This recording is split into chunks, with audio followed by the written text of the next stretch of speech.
Tuloy na ang impeachment trial. Sabi nga dito sa sa headline ng politico.com.ph, impeachment trial mode activated. Lalo ang mga ebidensya, mga kababayan, napakalakas na mga ebidensyang hawak ng prosecution to defend lies. Mga kababayan, talagang mahirap and it is very very expensive and to defend lies. Napakahirap kaya po.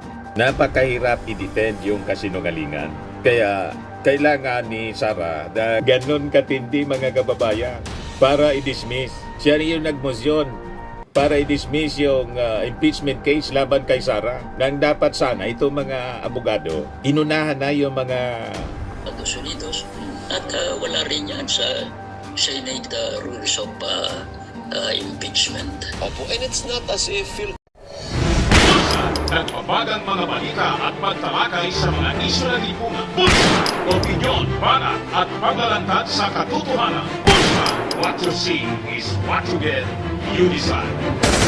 Ito po mga kababayan, si Dante Maravillas po, Bicolano vlogger, broadcaster, journalist from Albay. Kamusta ka mo mga manoy, mga manay, mga tugang, mga kababayan natin sa buong mundo? So pag-usapan natin ito mga nagbabagang balita sa ngayon kasi ni-reveal na po kung sino-sino yung magiging tagapagtanggol ng mga abogado ni Sara Duterte. So madaling sabi, tuloy na ang impeachment trial. Sabi nga dito sa sa headline ng politico.com.ph, impeachment trial mode activated. Sara Duterte's defense lawyers report for court duty. 16-man defense team of VP Sara Duterte named. Guanzon left out of legal reps. Sige man sanan sawong-sawong niya, ni Attorney Rowena Guanzon, dating COMELEC commissioner.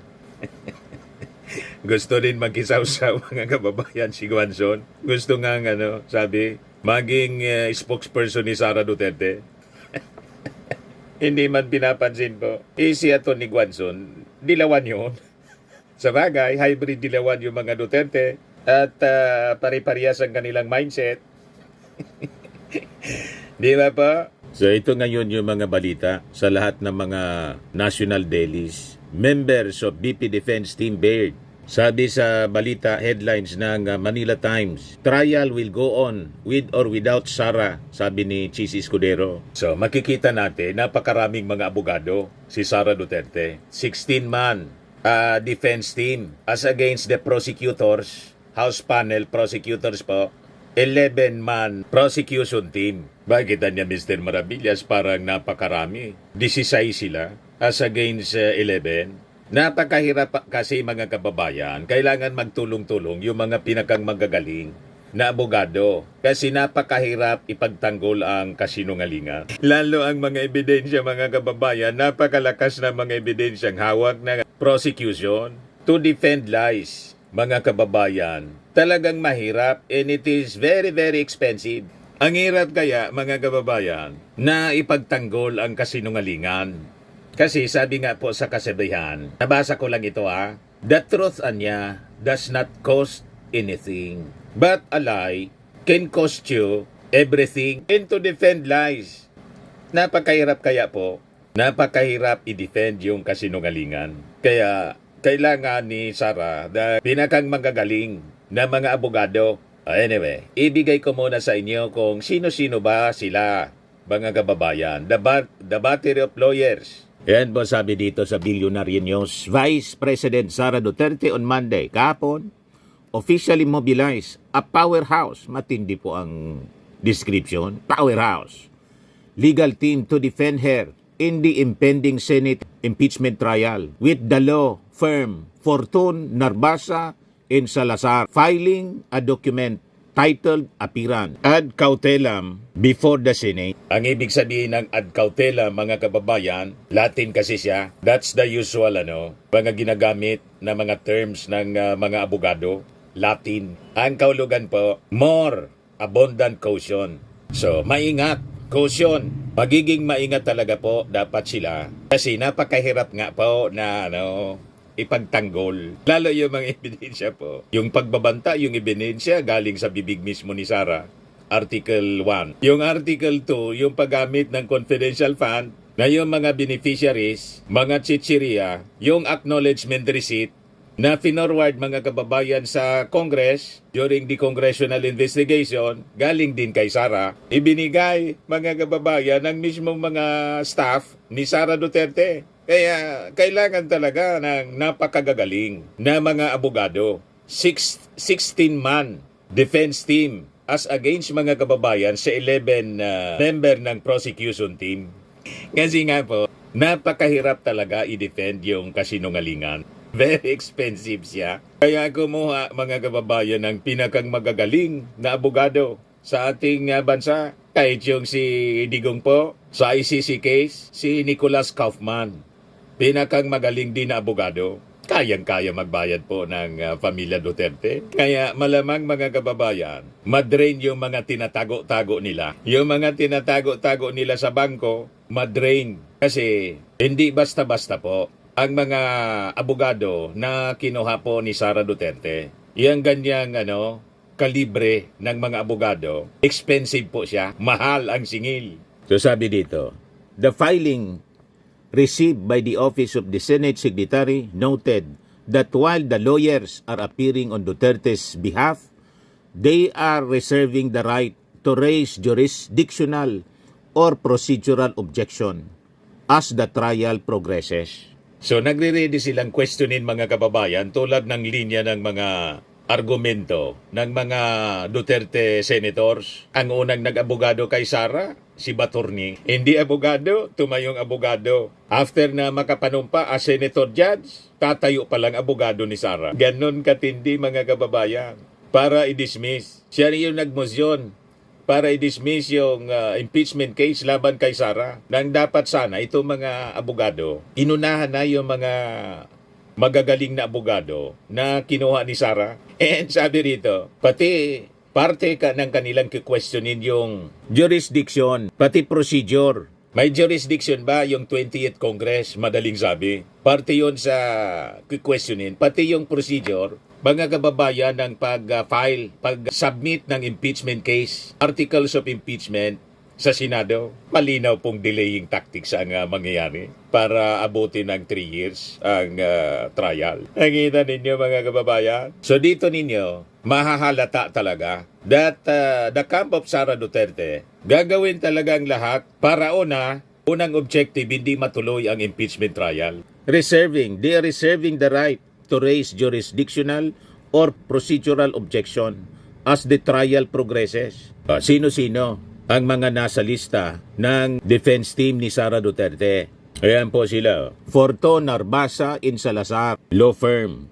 Philip Sigrid Forton, Gregorio Narbasa II, Sheila Sison, Carlo Joaquin Narbasa, Roberto Batumbacal, Justin Nicole Gular, Lindon Miguel Baquel, David Runel Gola D7, Maria Selena Golda Fortun, Clarlene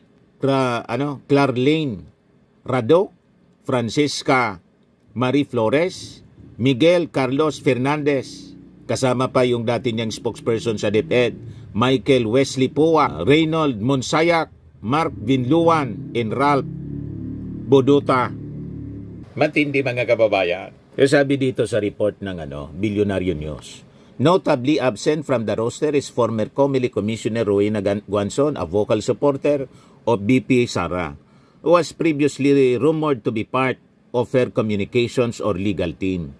Earlier, during press conference, the Vice President thanked Guanzon for her help in support, as she once again downplayed a potential spokesperson position for the veteran lawyer.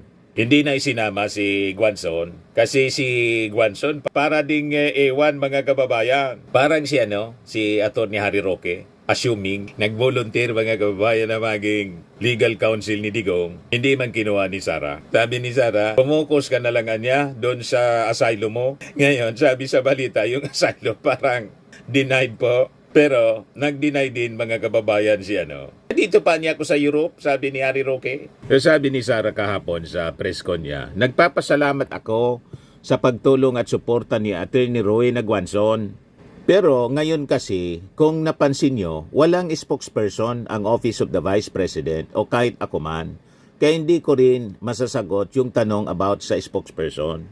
Hindi naman po kailangan ng spokesperson kasi wala man pong ginagawa. Kayang-kaya na niya yan na maging spokesperson siya ng kanyang sarili. Siya na mismo. Kasi ano man ang walang pangangailangan. Wala man ginagawa. Busy-busy sa mga kaso. Kaso ng kanyang tatay sa ICC. Busy-busy siya. Pagkatapos, yung mga kaso niyang kinakaharap dito sa Pilipinas mismo, ito lang na impeachment case niya, talagang ubos ang kanyang panahon para defend yung kanyang sarili. Sa pakikipag-usap pa lang sa mga abogado niya, ang daming abogado. Wala na pong panahon si Sara para maglingkod sa ating mga mamamayang Pilipino.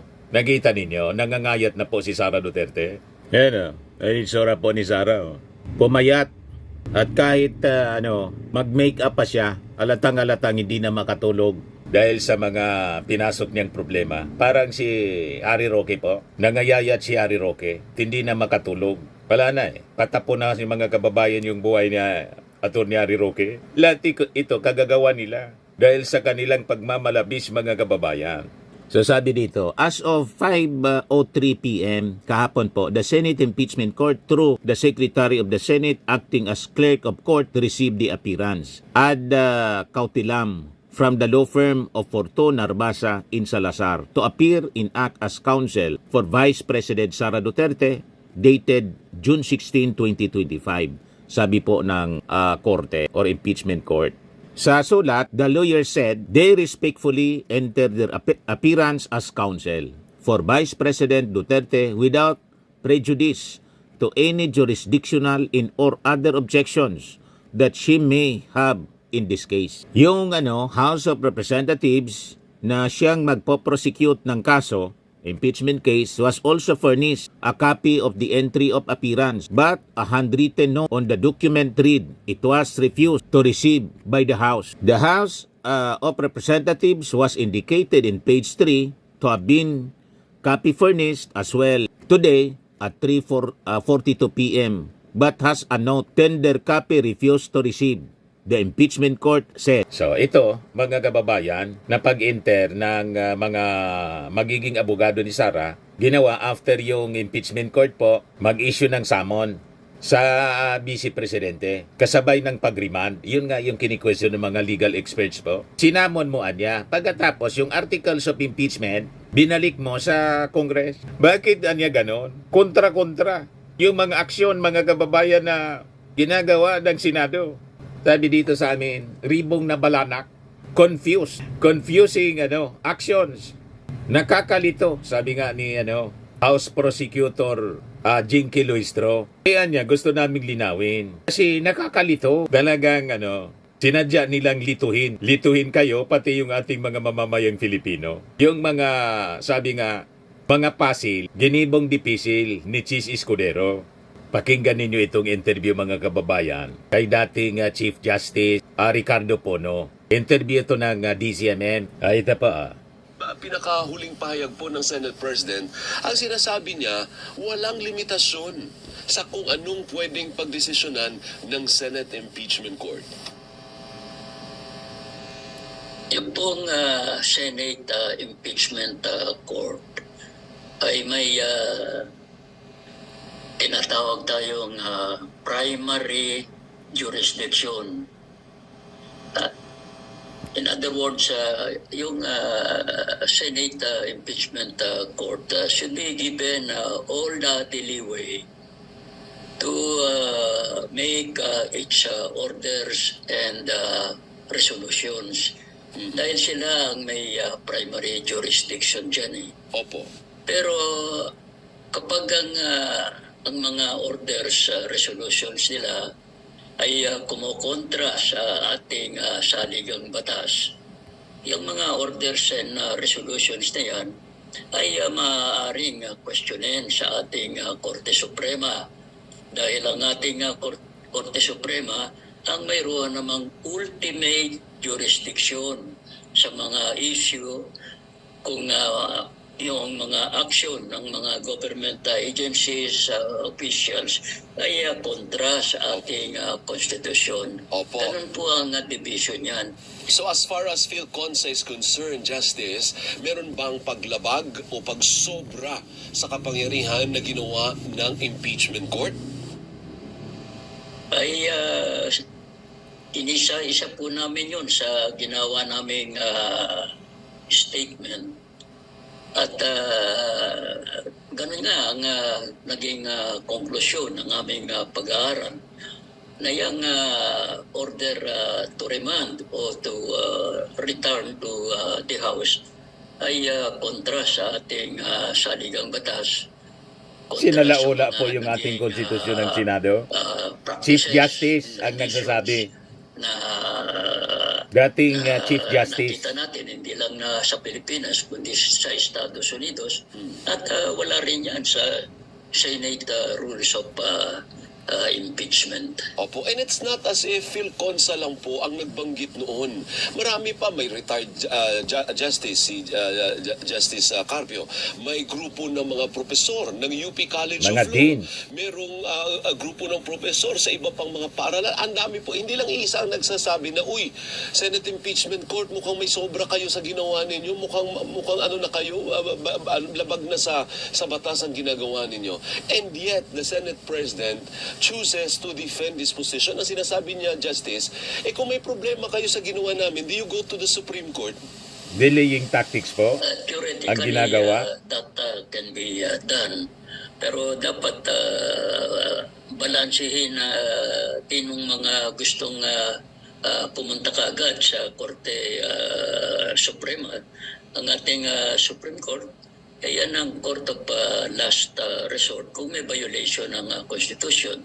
Ngunit ang isang So sabi ng mga analyst, talagang purposely, yun ang sinasabi, dalinan niya ninyo sa Supreme Court, yun ang challenge ni Chis Escudero. Kaya kinokosyo ni dating Chief Justice Ricardo Pono na immediately i-refer sa Supreme Court o dalhin ang kaso sa Supreme Court. Kasi lalo anyang madidilay yan. Pabor yon doon sa mga grupo ng agenda, i-delay ang impeachment trial laban kay Sara Duterte. Kasi nga po, tingin nila, yan ang game plan ng kampo ng mga Duterte para ubusin yung panahon na hindi maipresent yung mga ebidensya sa impeachment trial. Kasi nga po, pag nailatag yung mga ebidensya, sa lakas ng mga ebidensya po, mahihirapan yung mga senator na i-acquit si Sara. Kaya ang game plan nila, dapat hindi matuloy ang impeachment trial, lahat ng legal maneuvers gagawin nila para ubusin na lang yung panahon hanggang 2028 na mawala na mga kababayan.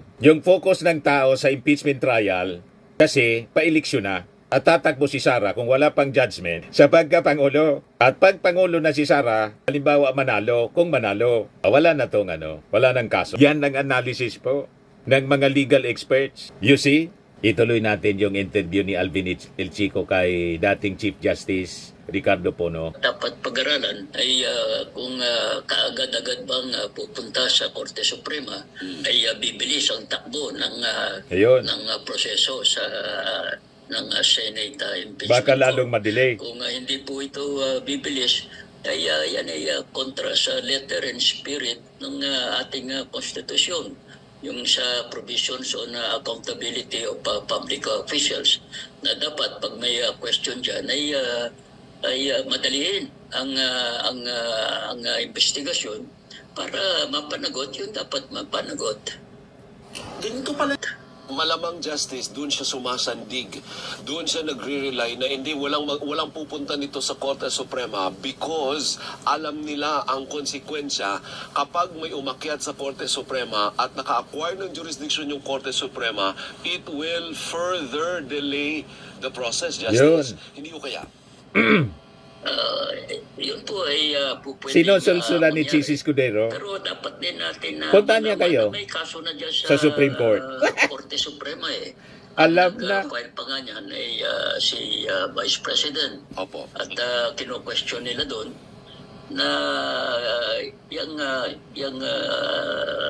yung articles of impeachment should be dismissed dahil kontra yan doon sa one-year ban. ng konstitusyon at kontra doon sa desisyon ng Supreme Court doon sa Francisco versus sa House of Representatives. Pero kahit na nag-file si BP ng ganung petisyon sa Supreme Court, hindi naman nag-i-issue ng TRO ang Supreme Court laban sa Senate Impeachment Court. Ang gustong sabihin, ang implicit message doon, ang impeachment court ay ituloy yung kanilang ginagawa in the exercise of their own jurisdiction. Ibig sabihin, Justice, siguro hanggat kaya, hindi makikialam ang Korte Suprema kasi trabaho po ng Senado. Kaya nga sa saligang batas, sila ang in charge. Alam sa niya kasi impeachment court. dating Chief Kaya Justice siguro yan yung ng Korte Supreme Suprema Court. sinasabi, gawin nyo ang trabaho ninyo implicitly, of course. Hindi naman natin nakausap yung Korte Suprema Justice. Pero in effect, parang ganun ang sinasabi po ng Korte Suprema, hindi ho ba? Tama po yun. At ang sabi ko nga, ang jurisdiction ng Korte Suprema mag-resolve lang ng mga strict questions of law if they involve violations of the Constitution. Itong articles of impeachment na isinampa sa Senate Impeachment Court, they do not only involve questions of law, they involve questions of facts. Correct. Contentious questions of facts. Kaya itong mga contentious questions of facts, dapat iyan ay pagpasyahan muna ng Senate Impeachment Court, including yung mga questions of law, again, in the exercise of their primary jurisdiction. Justice, dalawang question na lang. Yung una po, do you agree with the assertion of the Senate President na walang limit ang kanilang pwedeng pagdesisyonan? I mean, the Senate Impeachment Court can do anything it wants. Kasi wala namang pinagbabawal. Hindi naman nakalagay na bawal yung mga musyon. Halimbawa, kini-question natin, sabi nung iba, justices kayo, di ba? Ba't kayong nagmumusyon? Depensa ang nagmumusyon, hindi kayo. Si Bato. Pero ang sabi ni Senate President Cheese, hindi, walang limitasyon ako anong pwedeng Grabe po. pagdesisyonan ng impeachment court. Do you agree or you don't agree? Kanya nga po mayroon tayong saligang batas. Yung konstitusyon natin, yan ang nagsaset ng limit sa lahat ng aksyon ng ating gobyerno, the three branches of government, including the officials ng ating gobyerno. Kanya mayroon din tayong provision dyan, yung tinatawag na grave abuse of discretion amounting to lack of jurisdiction. Kapag mayroong grave abuse of discretion, gusto sabihin, mayroong naging pagbabali ng ating saligang batas, hindi po pwede yun. Ayon sa ating konstitusyon, ang remedy dyan ay pumunta sa Korte Suprema para yung mali ay maituwid. Sa demokrasya po, walang exercise ng arbitrary powers. Kanya there is always that principle of checks and balances. So Justice, sa palagay mo, yung ginagawa ngayon ng Senate President, pasok na sa grave abuse of discretion? Yan naman po ang pag-aaral, hindi lamang ng PhilConsa. Ang sabi mo nga, yan din ang sinasabi. Grave abuse of discretion ang ginagawa ng Senado. Academicians, mga deans ng Kaya dapat talaga i-abolish na sana. I-abolish na lang. At Wala yung iba't ibang commentaries pa na naririnig natin sa mga nakakaintindi, nakakaalam sa ating saligang batas. Sabi daw ni Senate President Chis Escudero, ang nagkukumpas sa PhilConsa ay si Speaker Martin Romualdez. Ano masasabi Yan, doon, sinisisi ni Justice? Cheese. Di po kahit si Speaker Romualdez ay siyang presidente. Laging target siya, no? Si Speaker Martin. Yung ginawa naming statement in behalf of the Board of Governors, kahit na isang word, kahit isang period, kahit isang comma, walang kinalaman si Speaker Romualdez yan. Ang totoo, kung ating babasahin yung mga naging reaction niya, itong mga nakaraang araw ay parang salungat yung naging posisyon ng House sa posisyon ng Pilconsa. Halimbawa, yung House before they adjourned CNG in session, nagpasa sila ng resolution giving the certification that is required by the Senate Impeachment Court, yung certification that the House did not violate the provision banning the 1 year rule. Ngayon po ay salungat sa paningin ng Pilconsa, dahil sa paningin ng Pilconsa, yung remand order na yon violates the Constitution. So makikita ninyo na yung statement ng Pilconsa ay was independently done and yung mga nagsasabing in-issue lang yan dahil kay Speaker Romualdez, they're engaging in ad hominem arguments. Tama. Ano po? Gawin po ni Senate President Jesus Escudero or the Senate Impeachment Court, ang palagi magiging depensa niya, di ba, kontra kayo sa ginawa ko? O di pumunta kayo sa Korte Suprema, tingnan natin kung sinong tama sa atin. Ganon ang palagi magiging depensa po ni Escudero. Ay, ayun na nga. Ngayon, yun na nga po, yung aggrieved party ay gagawin yung tamang gawin. Pero ang isang consideration dyan, kung pupunta ka ba sa Korte Suprema, ay yung ba'y magpapabilis ng proseso dyan sa Senate Impeachment Court. Opo. So pinag-aralang mabuti mga kababayan kasi baka pag pumunta sa Supreme Court, imbis mapabilis, lalong na-delay, masaya niyan yung kampo ni Sara. Di ba po mga kababayan? Kasi yung game plan nga, sabi natin, is to delay. Then, baka sakali, lumusot yung dismissal po ng kaso. Yun mga kababayan ang objective. Without the benefit of trial. Yun ang gusto nila. Kaya po, nag-hire na ng battery of lawyers si Sara Duterte. Pinakang magagaling na mga abogado. Pero sabi sa post ng isang netizen, si Ashley Garbin, mga bigatin ang mga abogado ni Inday Sara, abogado di Campanilla. Sila din ang humawak sa ampatuan case, pero sa bandang huli nakulong pa rin ang kliyente nila. Sa madaling sabi, kahit kunin mo pa lahat ang magagaling na abogado, kung mabigat ang ebidensya, laban sa'yo, mako-convict ka pa rin. Correct. Yun ang nangyari po kay ampatuan. Yung sa Maguindanao Massacre po, kulong pa rin. Anyway, yan po yung mga latest na balita ngayon. Abangan na lang natin ang mga susunod na kabanata ng kwento ito. Firmax Firming and Lifting Cream, pinapahid po sa mga pulses in affected area. Mainam po sa paninigas ng mga kaso-kasuan. Ito naman po, Automax Radiant Serum. Sa mukha naman yung application, anti-aging po siya. You will look 10 years younger than your age. Sa mga cancer patients naman po, baka lang gusto ninyo itong itry. Nengsa Red Mix Fruit Drink.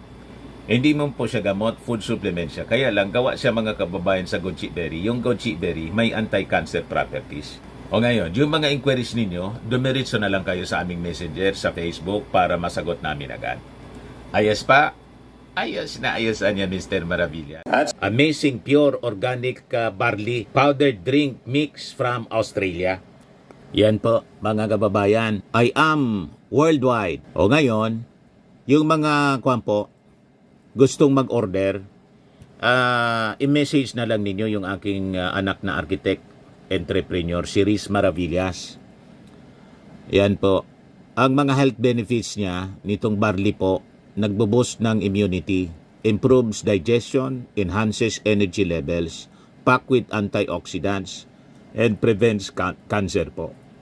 Yan Si Maritoni Fernandez, nakaligtas mga kababayan, cancer-free na siya. Sa mga nagana po ng malinis and spacious fitness gym, pumunta lang po kayo sa aming Colossal Fitness Gym. May Grab ka rental din po kami.